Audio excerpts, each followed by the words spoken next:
दोस्तों मैं किशोर शराबी। हाय किशोर हाय भाऊ। किशोर। ओके हाय ओके हाय ठीक है किशोर ठीक भाऊ। है। हाय हाय हाय। मैं ब्रह्मपुरी सेवा समूह से बिलोंग करता हूँ दोस्तों। मैं बहुत साल पहले की बात बताना चाहूंगा इस प्रोग्राम के बारे में, क्योंकि दोस्तों मैं जब अल्कोहलिक एनोनिमस की मीटिंग में आने के पहले दोस्तों एक बात बताना चाहूंगा मैं कि हालात बड़े गंभीर थे। फिर भी ये शराब ऐसी चीज है दोस्तों कि क्या पता नहीं, मेरे जैसे जिसने कभी हाथ नहीं लगाया था, औरों के साथ बैठा हो, देखा हो लोग पीते करके, अगल बगल में सब आजू बाजू में लोग पीते थे, गिरते थे, पढ़ते थे, हंसते थे, नाचते थे, सब कुछ देखा। मगर मैंने दारू नहीं पीना यह बात अपने दिमाग में बिठाल के रखा था। मगर जैसे जैसे मेरा बचपना गुजरता गया, मैं हालात लोगों के देखते गया। और पता नहीं, एक दिन की बात बताता हूँ बचपने की, कि एक शादी में दो आदमी मेरे पास आए और मेरे को पूछे, मैं जब बहुत छोटा था, अरे बापू इधर आ, बोले यहाँ तुम्हारे गांव में शराब मिलती क्या? अभी गांव में रहने के कारण, छोटे छोटे गांव में, मैं उनको एक घर में लेके गया जहाँ शराब मिलती थी। तो उन्होंने वहाँ शराब मांगी, पी। वहाँ का आदमी नहीं था उस घर में, और उसने उन घर वालों को बता दिया कि देखो आप शराब बेचते हो, ये गलत है, यह गुनाह है, हम पुलिस के आदमी हैं। और उनको झूठ मूठ का कारण बता के वहां से डरा धमका के जितनी पीना था उतनी पी लिए, और उनको एक भी पैसा नहीं दिया। मेरे को कुछ समझ नहीं आता था, मैं सिर्फ चॉकलेट लिया वहां से उनके साथ हाथ से, और उनके साथ रहा। उसके बाद में उसने और उन्होंने पूछा मेरे को, दूसरे घर में कहाँ मिलता? मैं दूसरे घर में भी लेके गया हूँ। उन्होंने वहां भी वही नाटक किया, पी लिया। और पीने के बाद वो औरत ने जब पैसे मांगी, इतने पैसे हुए, तो उन्होंने वही नाटक बताया फिर कि हम पुलिस के आदमी हैं, अगर आप पैसे मांगोगे तो हम आपको अंदर करेंगे। बस उतने में ही वो घरवाली का, वो भाई का मर्द आया वहां, और उसने पूछा क्या बात है। वो घरवाली ने बताया ऐसे ऐसे। उसका दिमाग सरक गया। वो भी पी के ही था, जो भी दारू बेचने वाला था। उसने उनकी ऐसी निकाली और अपने घर से डंडा निकाला ये, और डंडा निकाल के उनको वहां से भगा दिया, पीटा और भगा दिया। वो नाटक देख के मैं इतना डर गया कि मैं गांव में रहता हूँ, ये पराये लोग हैं आए, नाटक किए, और वो सब मेरी वजह से हुआ। इस कारण मैं इतना डर गया, और मैं अपने घर में जाके चुपचाप रह गया, बिल्कुल छिप के रह गया। मैं वो शादी में दोबारा गया ही नहीं। ऐसी बात मैं देखा, मेरे को बड़ा ताजुब लगा कि दारू पीने वाले क्या क्या नहीं करते। और बाद में कैसे दिन निकलते गए, मैं दिमाग में ठान लिया था कि मैं दारू नहीं पीऊंगा, ये बेकार दारू चीज है। मगर पता नहीं दोस्तों, मैं जब 10वीं में गया, 16 साल की उम्र हो गई, 1980 की बात है। 1980 में मेरे को किसी ने बोला नहीं, किसी ने बताया नहीं, किसी ने फोर्स नहीं किया, किसी के साथ नहीं बैठा, मगर मेरे दिमाग में सवाल आया, चल दारू पी के देखते, दारू क्या चीज होती है। और दोस्तों मैं पहली दफा अकेले में एक पौवा निपट लिया। एक पौवा निपटने के बाद मेरे होश हवास सब गायब हो गए, मेरे को पता ही नहीं चला। मगर पहला जो आधा पौवा पिया उसने बहुत उन्माद दिया था, मेरे को बहुत मजा दी थी। और इसीलिए मेरे को लगा पहले 15-20 मिनट तक के दारू अच्छी चीज है। मगर दूसरा पौवा जब बची हुई आधी पी, तो पता नहीं। और उसके बाद में मेरे दिमाग में जो असर हुआ, तो वो बताने लायक बात नहीं, मैं बता नहीं सकता कि इतनी दर्द मेरे को महसूस होती थी। सुबह उठा जब, तो पता चला कि अरे यार मेरे को दिमाग है ही नहीं, मेरा दिमाग खत्म हो गया। जो कि मैं पढ़ाई में अपना जान लगा के पढ़ाई करता था, मैं हर क्लास में पहले नंबर से आता था, मगर मेरा दिमाग कहाँ गया मेरे को कुछ समझ नहीं आता। तब मैंने ठान लिया कि दोबारा दारू नहीं पीऊंगा। मगर दोस्तों बात ऐसे ही दिमाग में रही, मैं पढ़ते गया, मगर दोबारा और मेरे सामने एक समस्या आ गई और फिर मैं दूसरी बार और दारू के पीछे लग गया और कुछ दिन तक के पीते रहा। यानी 2 साल नहीं पिया, फिर भी मेरे को दोबारा पीनी ही पड़ी। मतलब है एक बार का शराबी हमेशा का शराबी बनता है, ये बात मेरे दिमाग में आ गई और मैं पीते गया। पीने के बाद मेरे जो भी कैरेक्टर डिफेक्ट थे, मेरे जो भी बेबी सिंड्रोम थे, वो सामने आते गए और हर एक जगह मैं आगे आगे चलने की कोशिश करता था, सबके आगे रहने की कोशिश करता था। जहां भी जाओ मैं अपनी फैलाता था और लोगों को क्या लगता था वो मेरे को पता नहीं, मेरे मन से होने को होना। ऐसी घर में भी मैं बात चलाता था, मेरा बड़ा भाई था वो भी मेरे सामने बात नहीं करता था, उसकी भी समस्या छुड़ाने के लिए मैं ही खड़ा होता था। माँ बाप तो कुछ बोलते ही नहीं थे क्योंकि हालात बहुत गंभीर थे। ऐसे में और दोबारा दारू बंद करके मैं पढ़ाई में लग गया और लगते लगते लगते मैं पढ़ाई अपनी पूरी की। पढ़ाई पूरी करने के बाद जब मैं धीरे धीरे दारू पीने शुरू कर दिया, दोस्तों मैं बड़े लोगों के साथ में बड़प्पन गुजारने के लिए ग्रैंडोसिटी, मैं क्या मामूली आदमी हूँ क्या, मैं लोगों के साथ बैठा हूँ, इतने बड़े लोगों के साथ बैठ रहा हूँ, उनके साथ दारू मजे से पी रहा हूँ। मगर बात इतनी थी कि बहुत सालों तक यानी 25-30 सालों तक के मैंने नाप में दारू पी। और 25-30 साल के बाद मेरा दिनों दिन ऐसे बढ़ते गया, डोज बढ़ते गया और मैं इतनी दारू पीने लगा, बहुत जगह ऐसे आ गए कि मैं जाता था पीने के लिए, 1 पौवा, 2 पौवे, 3 पौवे कैसे होते थे। मगर बात इतनी थी कि मैं घर पहुंचने तक ही दारू बराबर पीता था, चाहे रास्ते से मैं डोलते हुए चला जाऊं, मगर घर में आराम से पहुंचता था, कहीं गिरा नहीं, कहीं पड़ा नहीं। दोस्तों एक बात की बात बताता हूँ कि मैं घर में एक मेरे बहुत सारे स्टूडेंट थे मिलिट्री में लगे हुए, वो क्या करते थे छुट्टी पर आते थे तो मेरे को 1-2 खंबे ला के देते थे, मैं घर में रखता था। और कभी कभार घर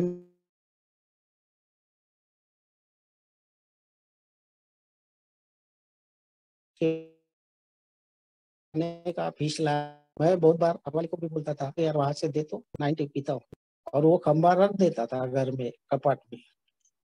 एक बार बात ऐसी हुई कि शाम को घर वाले से मांगा मैं वहां दिन में खाली कर दिया, और ये शाम को जब घर आई उसमें सिर्फ 90 बचा के रखा था, पूरे खंबे में से 90 बची। शाम को खाना खाने के वक्त और उसको बोला अरे वहां से 90,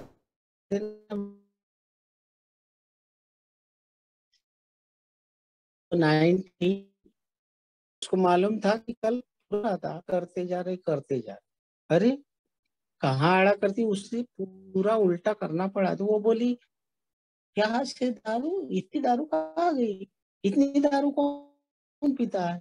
मैं बोला अरे यार मेरे दोस्त लोग आए थे उनको पिला, हालांकि मैंने खुद पिया था। यानी मैं कितना झूठ बोलने के लिए माहिर था, यानी हर जगह हम झूठ का सहारा लेके दारू के लिए। एक बार तो ऐसी बात हो गई, मैंने मटन मच्छी लाया था और इधर बन गई रेडी, और मैं पहले से पी के आया था, तो घर वालों को लगा कि अभी ये भाई पी के आया है, अभी खाना खाएगा।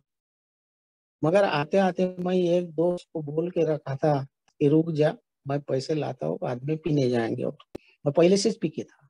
और घर वालों को लगा पी के आया है अभी खाना खाएगा, और घर वालों ने गेट को लॉक लगा दिया।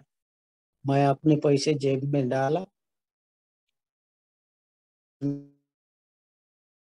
तो लॉक लगा हुआ है, लॉक लगा हुआ है, मैं गेट के ऊपर से उठ के बाहर चला गया और जाके और दारू पी के ठूस के आया। और आने के बाद खाना खाने को बोल रहे घर के, मैं बोला अभी नहीं बाद में खाऊंगा, 1-2 पीस खाया और सो गया। यानी यहाँ तक कि मैं कभी दारू के लिए रुक भी नहीं सकता, चाहे कोई कितना भी कंट्रोल करे। दारू के कारण मैं चला तो चला, मैं किसी की सुनने वाला नहीं। ऐसे हालत मेरे दोस्त भाइयों को बताना चाहूंगा कि भाई दिनों दिन मेरा डोज बढ़ गया। क्यों बढ़ा? क्योंकि मेरे जान में जान नहीं रही। मेरे को ऐसा लगता था कि मैं खाना खा रहा हूँ या नहीं खा रहा हूँ, मेरे बदन में खून है या नहीं है, मेरे को दिमाग है या नहीं है। मैं जहाँ वहाँ अपनी अपनी लगा लगा के मैं करते रहता था और अपनी ही हुकूमत अपने परिवार पर डालते गया। परिवार, मेरी बीवी तो बीमार भी गिर गई, उसको थायराइड बीपी का प्रॉब्लम चालू हो गया। क्योंकि परेशानी किसके पास खोले हो दिमाग अपना? किसी से बात, मेरे को तो कभी बताने लायक रहता ही नहीं था। मैं तो मेरे को क्या बताएंगे? बहुत बार तो वो अपने कमरे में जाके लुढ़क के रोती थी, मगर मुझे पता नहीं चलता था कि वो क्या कर रही है। और कभी कभार आवाज आया, क्या हुआ, क्या कम गिरा तेरे को, यही मेरे लफ्ज रहते थे। मगर मैं उनकी कभी सुनने की या उसको कोई धीर देने की कभी शांति से बात की नहीं जिंदगी में। परेशानी परेशानी, तो इसीलिए फैमिली डिसीज जो बोलते हैं, मेरे घर के पूरे लोग वो डिसीज में आ गए, मगर मैं कभी पीछे हटने की कोशिश नहीं करता था। जब मेरे दिमाग में ये बात आ गई कि नहीं, अभी मेरी ठीक है, मैं अभी मरने वाला हूँ, मेरी जिंदगी खत्म हो गई है, ये सोच के मैं डॉक्टर के पास गया। डॉक्टर को पूछा कि भाई मेरे को, सर मेरे को ये तकलीफ है, मेरे को दारू बंद करना है, कुछ रास्ता बताइए।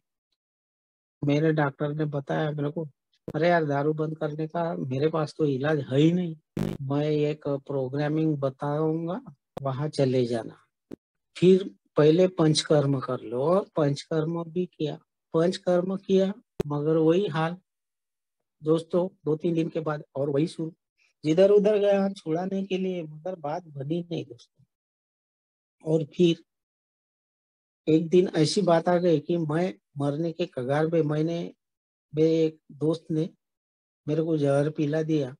और वो जहर के कारण मेरी दिमाग जो थी पूरी की पूरी, मेरे एक बाजू वाले दोस्त ने मेरे को सब बातें के बाद मेरे दिमाग में आई, दारू पीना बेकार है, तो ऐसे जहर खा के मर जाऊं, इससे सिवा कोई चारा नहीं।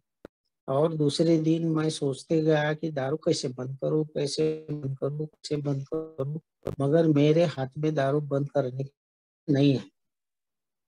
तो मैं हाँ बोल दिया और दारू बंद करने की ही सोच रहा था, तो मेरे को मैसेज मिला। और वो मैसेज लेके मैं तीसरे दिन 23 मार्च 2018 को मैं वहां जाके पहुंच गया। 19 को, 2019 को। और फिर वहां जाने के बाद मैं पहली बेंच पे बैठा, मीटिंग में सुनने लगा। मीटिंग में जब सुनने लगा तो मेरी पूरी कहानी, जो मेरे भाई लोग थे शेयरर, काला चिट्ठा मेरे सामने आ गया दोस्तों। और वह मैं सुनते रहा, मगर सुनते सुनते मेरे दिमाग में जो डिनाइल पार्ट था, अंधेरा, उठ के खड़ा हो जाता था, नहीं यार ये ऐसा हो सकता, ऐसा कैसे हो सकता है, मेरा तो वैसा नहीं हुआ। ये बार बार रिपीट करता था, ढूंढना चाहिए, यह मेरे को मीटिंग में पता चला। तो ऊपर में शक्ति ढूंढना अगर है तो क्या करना पड़ेगा, उसके सॉल्यूशन मेरे को बताया, हार्ट एंड हाउ का प्रोग्राम बताया।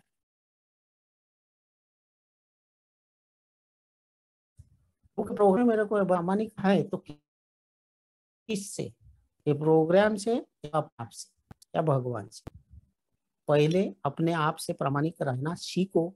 अगर अपने आप से प्रामाणिक रहना सीखोगे, तब कहीं ये कार्यक्रम रहना जानोगे, वरना कुछ नहीं हो सकता। विलिंगनेस में बताया हमारी होना, तुम्हारी समस्या प्रॉब्लम है। ओपन माइंड सिर्फ शेयर कर के लिए रखना नहीं है, तो कुछ अंदर लेने के लिए, जो भी पॉजिटिव थिंकिंग के विचार आएंगे वो अंदर के अंदर रखना है और नेगेटिव थिंकिंग को बाहर हटाना है। इसीलिए ये ओपन माइंड रखना जरूरी है। और वो ओपन माइंड मैं रखते गया दोस्तों, और पूरी तैयारी किया। वहां बोले सरेंडर, दारू के सामने अगर मैं हाथ को सरेंडर करूंगा तो ही मैं दारू पूरी मिला सकता हूँ। यह बात मेरे वहाँ दिमाग में बैठी, और वह बात लेके जब मैं ऑनेस्टी ऑनेस्टी के साथ मैं अपने ऊपर काम करने लगा कि नहीं यार, सही में ये बात सही है कि आज मेरे को दारू नहीं पीनी, one day at A time के हिसाब से आगे बढ़ना है। यह भी बात बताई गई मेरे को। One day at A time मतलब क्या? तो one day at A time, आज का दिन मेरे हाथ में है, कल क्या हो गया ये मेरे को पता नहीं, कल कल मैं कितनी पिया इससे कोई लेना देना नहीं है। अगर आपको दारू से दूरी पाना है तो आज के दिन, सिर्फ आज के दिन ये हिसाब से आगे बढ़ते जाओगे तो कल भी आने वाला दिन किसी ने देखा नहीं। हो सकता है आज दारू नहीं पियो, रात को मैं सो गया तो कल कौन देखेगा? सो गया, मर गया, काम खत्म। इससे बेटर है आज का दिन आनंद से गुजारो, बिना पिए दारू से निकालो, तो शायद हो सकता है कल का दिन भी आपके सामने होएगा। और कल का दिन जब जागोगे तब तुमको पता चलेगा कि ये भी मेरे लिए आज का दिन है। यह सोच सोच के मैं 27 जून को तब यह ठान लिया कि मैं 100% दारू के मैं शक्तिहीन हूँ, यह मैंने मान्य कर लिया। 27 जुलाई 2019 को, और मैं घर के बाहर निकला दोस्तों, और बोलते गया मैं, one day at A time, आज के दिन सिर्फ नहीं पीना है, आज के दिन नहीं पीना है। 6 घंटे मैं घूमते रहा ब्रह्मपुरी के अंदर। क्या होता है, मैंने आज ठान लिया है, 100% सरेंडर किया हूँ मैं शराब के सामने। मैं शराब को नहीं हाथ लगाऊंगा, यह दिमाग में पहले बिठा लिया। और देखने की कोशिश किया कि मैं 6 घंटे घूमूंगा, बाहर रहूंगा, मगर मैं पी सकता हूँ कि नहीं। तो दोस्तों 6 घंटे घूमते घूमते कई बार ऐसे मौके आए जहाँ मेरे को पीना पड़े, मगर तो मैंने वहाँ हर एक मिनट वही शब्द का यूज किया है, परमेश्वर मुझे आज के दिन शराब से दूर रख, मुझे शक्ति दे, और मैं आज के दिन दारू नहीं पीऊंगा। यह मैं बोलते गया और भगवान से प्रेयर करते गया, भगवान आज मेरे को शक्ति दे कि मैं आज के दिन दारू से दूर रहूं। यह बोलते बोलते बोलते मैं घूमते गया। 6 घंटे हुए, 6 घंटे के बाद घर को आया दोस्तों। और घर को आने के बाद मेरे को अच्छे से अच्छा लगा, बहुत ही अच्छा लगा। और मैं घर में शांति से बैठा, बहुत शांति महसूस हो रही थी मुझे। रात को खाना वाना खा के आराम से नींद आई, और जब सुबह जागा तो मेरे को इतना फ्रेश लग रहा था कि जो जिंदगी में अपनी समझ की जो मेरी जिंदगी थी, जब जब से मैंने दारू पीना चालू किया तब से मेरे समझ में आने वाली जिंदगी में से एक अलग दिन महसूस मेरे को हुआ। यह अलग दिन महसूस मेरे को क्यों हुआ? क्योंकि मैंने रात को, पिछले दिन को शराब नहीं पी थी। मैंने शराब क्यों नहीं पी थी? क्योंकि मैं मीटिंग में जा रहा था। मीटिंग में क्यों जा रहा था? क्योंकि मेरे भाई लोग वहां मुझे मीटिंग से, दारू से दूर रहने के लिए जो भी कुछ बताते थे वह मेरे को सुनना था। वह सुनना क्यों था? क्योंकि मुझे दारू से दूरी चाहिए थी।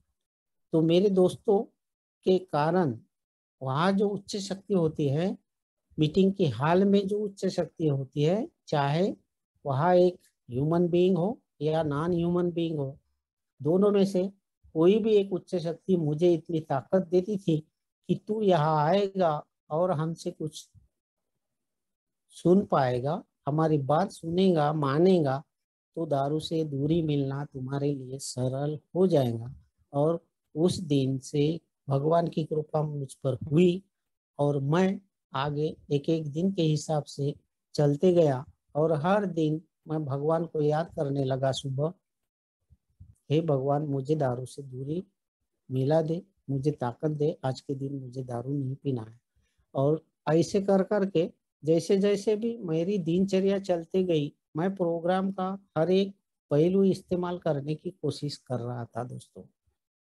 हर दिन कुछ ना कुछ अपने फेलोशिप में जाकर बैठना, फेलोशिप से बातें करना, फ़ोन टचिंग में रहने का, मैसेज कैरी करने का, अपने मीटिंग के वक्त पर मुझे कहीं झाड़ू पोछा लगाना है या फलक लिखना है या चेयर लगाना है, पानी बाँटना है, ये जो भी काम है सेवा के रूप में मैं करते गया दोस्तों। और मेरे जो अनुभव शेयर करने की एक संधि जब जब भी मुझे मिलती थी तो मैं ज़रूर शेयर करता था, और मेरे दोस्तों को हौसला देने के लिए, ताकत देने के लिए, नए भाई जो भी मेरे आते थे उनको भी मैं ताकत देने की कोशिश करता रहा। और जो भी मेरे पुराने भाई लोग थे, मेरे से सीनियर ओल्ड टाइमर थे या सीनियर जूनियर कोई चलता नहीं, क्योंकि one day at A time का प्रोग्राम है। चाहे वो 10 साल सोबर रहे या 20 साल सोबर रहे, मगर कोई अपने आप को सीनियर कहता नहीं, हम ओल्ड टाइमर कहते हैं। Old timer one day at A time के हिसाब से हम माने तो ओल्ड टाइमर। अगर हमारे ओल्ड टाइमर बोलते हैं अभी तू कोई जूनियर नहीं है, क्योंकि हम आज अगर पी लिए तो हम तेरे नीचे जाने वाले हैं, और ये हमेशा के लिए लगी हुई बीमारी है। यह कभी पूरी बंद हो नहीं सकती, यह बात मेरे दिमाग में रहेगी ही रहेगी। जब कोई समस्या आएंगी तो हो सकता है उस वक्त मैं पी सकता हूँ। इसीलिए भगवान को हमेशा याद करते रहना है मुझे, और दारू से दूरी मिलाते रहना है दोस्तों। मैं यही काम हमेशा करता हूँ। ग्रुप में जो भी मेरे से बनता है, जितनी सेवा मुझे करनी पड़ती है वो हमेशा करने की कोशिश करता हूँ, चाहे वक्त हो, चाहे कुछ पैसे की अगर ज़रूरत है मीटिंग में तो वो पैसा, जैसे कि पॉम्पलेट निकालने के लिए एक आधे प्रेयर कार्ड बना के लाना है तो वो भी ला लेता हूँ। कहीं मैसेज कैरी करने के लिए जाना है तो वहाँ चले जाते हैं। यह काम करते करते अपने कुछ भाइयों के लिए मैसेज भी कैरी करना है तो अपनी पूरी हिस्ट्री जब बताना चाहते हैं हम लोग तो उनको बताते हैं। दोस्तों एक भाई मेरा ऐसे चला गया, उसने खुदकुशी कर ली तालाब में। 2-3 मीटिंग को आया और क्या पता नहीं उसको कौन सी समस्या थी तो वो खुदकुशी। यानी कि अगर यह मीटिंग में आने के बाद प्रोग्राम को नहीं मानना चालू हो गया, मेरा डिनाइल पार्ट जहाँ काम करेगा वहाँ मेरा आखिरी मरना तय है। इसीलिए ये प्रोग्राम में मुझे आना है, 100% खुद को सरेंडर करना है दारू के सामने। और मेरा जो मैं हायर पावर मानता हूँ जिसे भी, क्योंकि मेरा हायर पावर कोई भी हो सकता है, चाहे मीटिंग हो सकता है, चाहे मेरा कोई और ए बंदा हो, चाहे रास्ते वाला एक आध आदमी भी मेरी हायर पावर हो सकता है। उस हायर पावर के सामने अगर मैं नम्रता से पेश आऊंगा तो मुझे दारू से दूरी मिलाने के लिए सहायता होती है। दोस्तों मेरे को ये जो कैरेक्टर डिफेक्ट्स है इस पर हमेशा नजर रखनी पड़ती है, क्योंकि मेरा जो अहंकार है, मेरा जो गुस्सा है, स्वार्थीपन है, यह कभी भी ऊपर सर उठा के सामने आते हैं। और यह अगर सामने आते हैं तो मेरा ये डिसीज कब पलटेगा इसका कोई भरोसा नहीं रहता। इसीलिए उस पर हमेशा नजर रखनी पड़ती है, क्योंकि वो अगर हावी हो गए तो मेरे हाथ में शराब का गिलास कभी भी आ सकता है। क्योंकि मेरे को आदत से गिर गई है, मैं गुस्से वाला आदमी हूँ। अगर रास्ते में मेरे को किसी ने कुछ दिया, समझो एक आध बार किसी रास्ते में जाते जाते किसी ने बेवड़ा बोल दिया, मेरे को शराब भी दिया, तो मेरी अंगार हो जाती है और मैं उस पे झल्ला के उठता हूँ। मगर दोस्तों मेरे को ये समझना है कि वो बीमार है, इसीलिए मेरे को शराबी बोला। क्योंकि मैं मीटिंग में आता हूँ तो खुद तो बोलता हूँ मैं शराबी हूँ करके, और अगले वाले ने बोला तो मेरे को गुस्सा क्यों आना है। इसीलिए अगले वाले को ऐसे वक्त छोड़ देना है, वो बीमार है करके छोड़ देना है, भगवान को, भगवान के सामने प्रेयर करके बोल देना है जान देना। ऐसा कर करके जब जब भी ऐसी समस्याएं मेरे सामने आई तो मैं यही काम करता हूँ। दिन में, दोपहर को, शाम को सोते समय भगवान के आभार मानता हूँ कि भगवान तूने मेरे को आज दारू से दूर रखा, मैं बहुत बहुत तुम्हारा शुक्रगुजार हूँ, आभारी हूँ। और ऐसे ही मुझे ताकत देते रहना, तेरी इच्छा पूरी करने के लिए मुझे सद्बुद्धि देना। तेरी इच्छा क्या है ये मैं जान नहीं सकता हूँ, मगर वह जानने के लिए मुझे सद्बुद्धि दो। मैं तुम्हारी इच्छा क्या है यह जान सकूं और अपने ये मीटिंग के लिए मेरे अन्य जो शराबी भाई है वहां तक पहुंचने के लिए मुझे जो समझ चाहिए, मुझे जो ताकत चाहिए, मुझे जो सामर्थ्य चाहिए, वो आप मुझे देते रहिए। वह हमेशा मैं करता हूँ। शाम, सुबह, दोपहर को जब भी मुझे याद आई तब हमेशा, क्योंकि जब तक मैं भगवान के साथ हूँ तब तक भगवान मेरा हाथ कभी छोड़ेगा नहीं। मीटिंग के हाथ में देता हूँ, अपनी मीटिंग के हाथ में रखता हूँ और दूसरा हाथ भगवान के साथ में रखता हूँ। मेरे दोनों हाथ जब एंगेज रहेंगे तो मेरे हाथ में शराब का गिलास आ ही नहीं सकता। इसीलिए मैं मीटिंग में हमेशा जुड़ा रहता हूँ, लगा रहता हूँ और भगवान को हमेशा याद करते रहता हूँ। उस हायर पावर की वजह से, आप सभी दोस्तों की वजह से, ये फेलोशिप की वजह से मैं आज एक एक दिन, हर दिन मैं आनंद से गुजारता हूँ। अच्छी शांति से, प्रसन्नता से जिंदगी जी रहा हूँ और मेरे को बहुत अच्छा लगता है कि मेरे 4 साल कैसे गए ये मेरे को पता नहीं। दोस्तों, मेरी आधी जिंदगी शराब पीने में चली गई। मैं जिंदगी के 38 साल शराब पिया। मेरे को लगता है कि मैं 38 साल तक के मरा क्यों नहीं।